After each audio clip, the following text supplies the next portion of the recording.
Fourth day of the general debate of the United Nations General Assembly is underway as world leaders continue to address global challenges.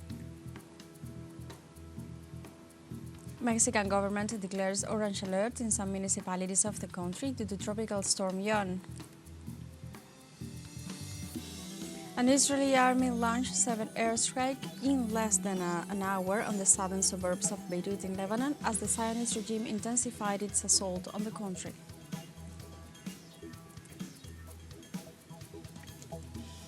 Hello and welcome to From the South. I'm Alejandra Garcia from teleSUR Studios in Havana, Cuba. We begin with the news.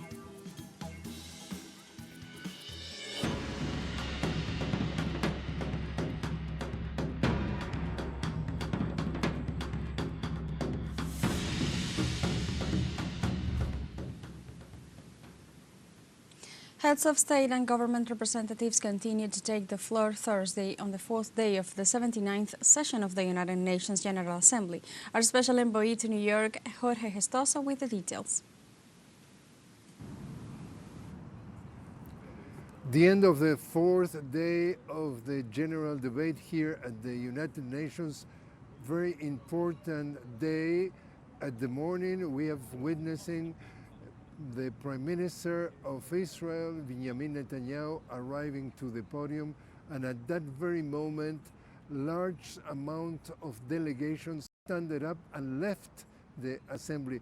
A clear sign of rejection of what his policies, what it's called the genocide, has been created, because since the very first day of this General Assembly, all the international community has condemning repeatedly what is called the assassination, the genocide, the killing of thousands, tens of thousands of Palestinians because of the Israeli forces since October the 7th.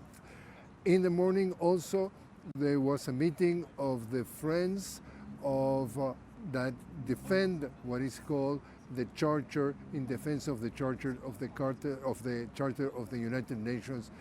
That meeting was the 6th annual meeting, took place here in New York City.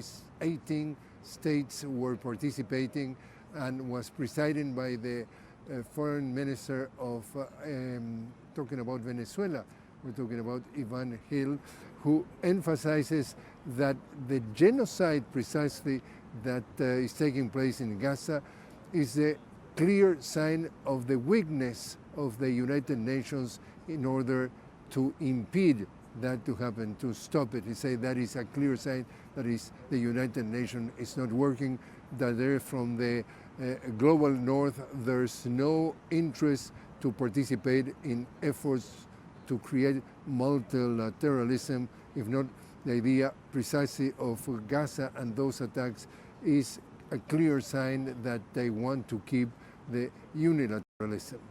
At the afternoon, pretty interesting participation of the Prime Minister of St. Vincent and the Grenadines. We're talking about Ralph Gonsalves, who has said, quote, "Unfortunately, in our Latin American region, the imperial ghost of Monroe is still alive and kicking."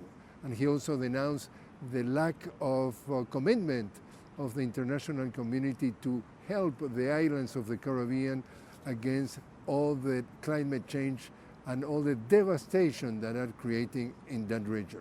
Tomorrow, a very important last day, if you want, of the key players, because China and Russia are going to be speaking, and from our Latin America, Mexico and Cuba also are going to be present in what is going to be the 5th day of the general debate here at the United Nations.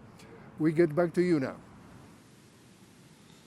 On Friday, as the fourth day of session of the United Nations General Assembly is underway at the organization's headquarters in New York, leaders of the world address the challenges faced by their countries. In this context, during her speech, the Prime Minister of Barbados, Mia Mottley, insisted instead the international community to pause and reset to collectively deliver new opportunities of solutions to current world crisis. Neo-colonialist structures that perpetuate and reflect an old world order characterized by racism and classism and misogyny, while ignoring the legitimate aspirations of billions, will not help to foster the hope or trust that is necessary to meet these polycrises. We must ensure that the global institutions give developing countries, especially small vulnerable states like my own, or vulnerable middle-income countries, seats at the table of decision-making where we can be seen, heard, become active agents in our own cause and lead our own development paradigms. In addition, during her speech, Prime Minister Motley warned about the escalation of violence in Latin America and the Caribbean, aggravated by the supplying of U.S.-made assault weapons to criminal groups in the region. My own region has not escaped the scourge of instability and violence. The Americas do not constitute today a theater of war, but we are today witnessing, for some years now, an unprecedented escalation in the number and caliber of assault weapons which are finding themselves in the hands of criminals who are wreaking havoc on the legal systems and our societies, particularly in the small island developing states of the Caribbean and indeed in the wider states of Central and Latin America. This scourge caused by guns manufactured in the United States of America primarily also requires a fundamental reset. The right of persons to bear arms in countries not engaged in military conflict should not be an opening to accept as legitimate the presence of assault weapons in countries. Furthermore, Motley urged the U.S. government to lift the blockade imposed on Cuba and remove the country from the state sponsors of terrorism list. When we must ask for reprieve for the people of Cuba, it is unacceptable, it is unconscionable, and that it continues today is a mark on our international conscience.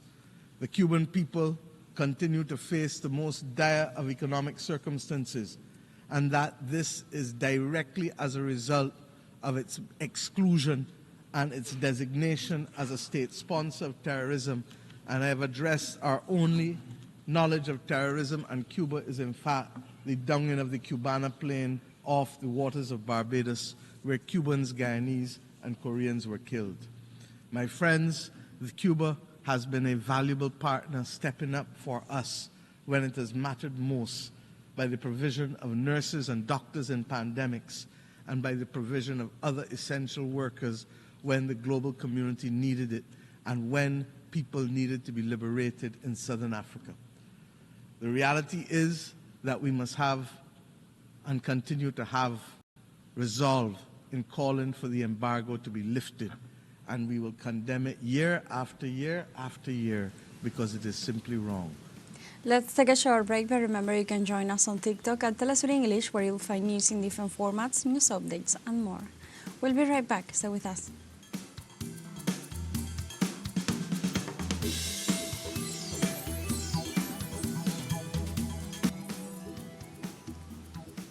Welcome back. The second day of strike by Argentina's university workers is underway on Friday in rejection of measures promoted by the government. Students, professors, and non-teaching workers reacted against the measures, which seek to veto a law on the financing of higher education centers in the public sector. The professors of the University of Buenos Aires denounced that the government only allocated half of the resources requested by the National University Council. These mobilizations are added to those of other sectors demanding better working conditions and denouncing massive layoffs in the public administration sector.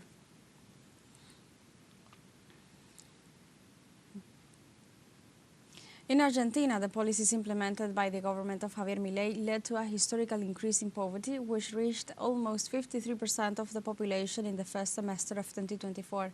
The National Institute of Statistics and Census published this September 26 its report on the incidence of poverty and indigence in the country.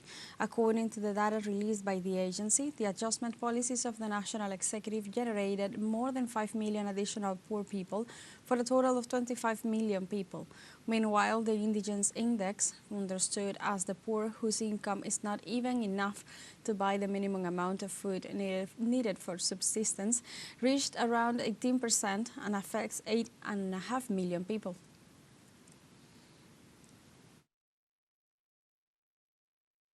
Nosotros entramos en esta situación We got into this situation after the first adjustments were made, and we could no longer solve our economic problems.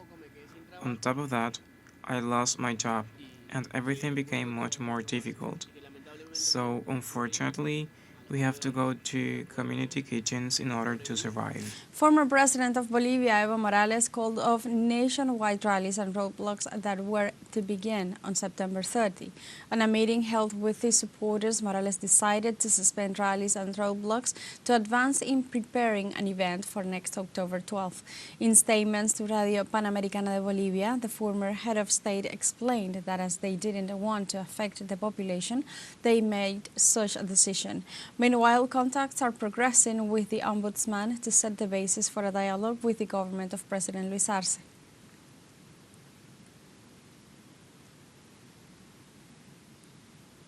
In Bolivia, former prosecutor Cesar Siles was appointed as the new Minister of Justice and Institutional Transparency on the night of September 26th. During a ceremony held at the presidential residence, Luis Arce appointed the new minister to take the place of Ivan Lima, who resigned his functions irrevocably. Cesar Siles, who held the position of Attorney General for 1 year, has a master's degree in constitutional law and judicial public management, as well as degrees in public management and higher education. He has also held positions in national and international institutions, was a judge of the Administrative Court of the Latin American Integration Association, and served as a magistrate of the Court of Justice during the year 2010.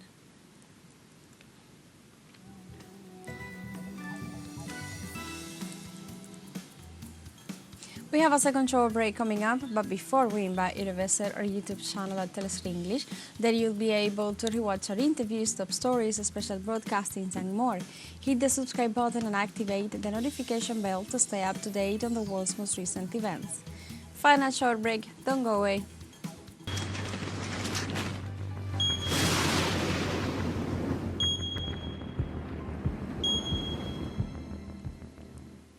Welcome back to From the South. Mexican government declares orange alert in some municipalities of the country due to tropical storm Yon. According to President Andrés Manuel López Obrador, the storm has left 5 people dead so far along the coast of the state of Guerrero amid floods and landslides.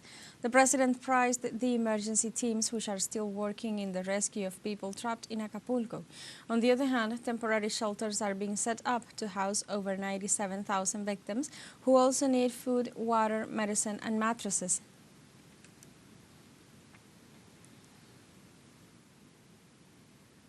After losing intensity on Friday, Tropical Storm Helene races northward in the United States, moving through Georgia.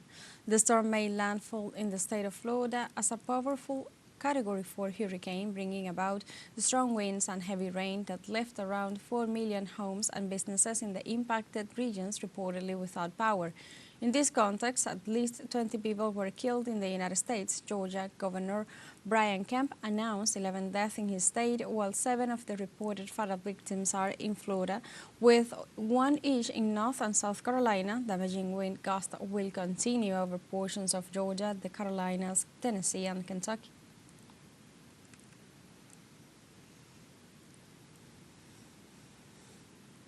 The Israeli army launched new attacks on Friday on the southern suburb of Beirut, the Lebanese capital, as the Zionist regime intensified its assaults on the country. According to a preliminary statement by the Lebanese Ministry of Health, at least 6 people have been killed, while 91 have been reported injured in the attack, targeted on the residential area of Haret Reich. The governmental body also informed that the Israeli army used bunker busters and brought down at least 6 buildings and caused extensive damage to the area. In less than 1 hour, the Israeli forces have reportedly launched 7 airstrikes in the southern suburbs in Lebanon, leaving at least 700 people dead. Friday's attacks came shortly after Israel Prime Minister Benjamin Netanyahu addressed the United Nations, promising Israel's campaign in Lebanon would continue.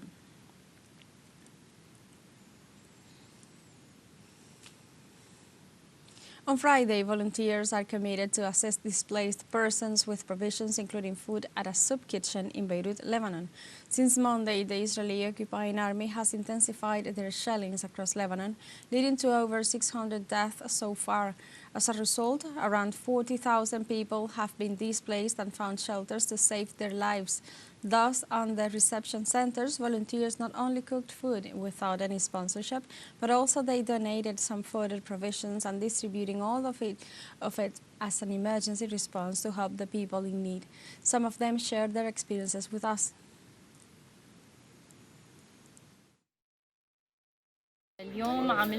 Mortadella sandwiches, 300 bulgur and tomato meals, and now we will prepare 400 more bulgur and tomato meals, and we will prepare more as well.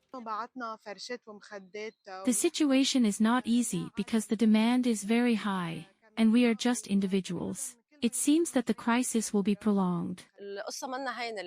We sent mattresses, cushions, and covers to the people in Tyre, and whenever we receive donations of covers, cushions, and blankets, we immediately distribute them to the colder, more remote areas. Israel is accused of withholding the salaries and other contractual benefits of more than 200,000 Palestinian workers.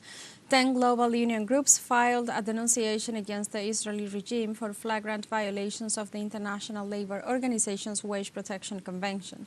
The accusation urges the government in Tel Aviv to remedy a series of abuses, such as unpaid wages, and the illegal withholding of social benefits from more than 200,000 Palestinian workers in Israeli territory, resulting in the loss of millions of dollars in income, financial insecurity, and the deprivation of basic services for employees and their families.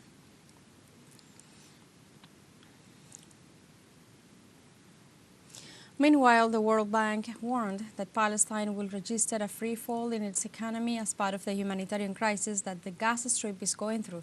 The financial entity indicated that the gross domestic product fell by 35% in Gaza, while the West Bank it declined by 25%. These indicators have left unemployment rates at a record high of 50%.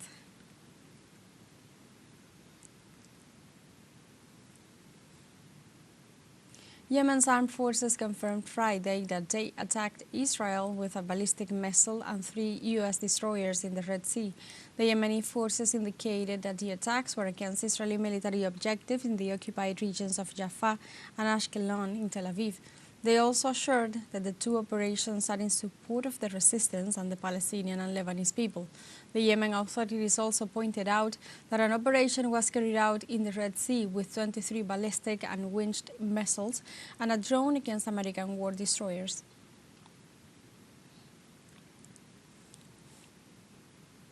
In Yemen, thousands of people and tribes gathered this Friday in massive marches and vigils to show their solidarity with the Palestinian and Lebanese people and in support of their resistance. The marches were held in support and victory for the sons of the Palestinian and Lebanese people in the confrontation against the Zionist regime and condemnation of the crimes committed by Israel against the two peoples. During the day, the demonstrators affirmed that the Yemeni people will continue to help the Palestinians and Lebanese until the Israeli aggression is stopped and the siege against their territories is lifted.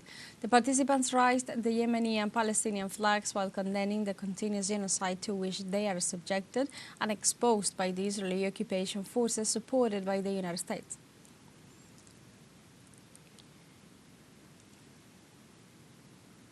Landslide at illegal gold mining in Indonesia leaves at least 15 dead and more than 20 people missing. The disaster struck a remote location in the West Sumatra province after heavy rains fell in the area. The National Search and Rescue Agency prepared an elite team to support the search for victims in the incident in the community mining area. In addition, the government established a command post on the ground to facilitate rescue operations, evacuations of victims, and coordinated strategies in view of the unstable area. According to the Regional Disaster Mitigation Agency, efforts are ongoing to find the victims.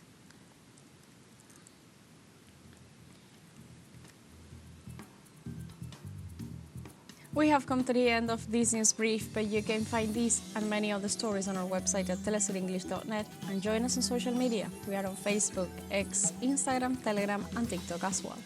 For TeleSUR English, I'm Alejandra Garcia. Thank you for watching.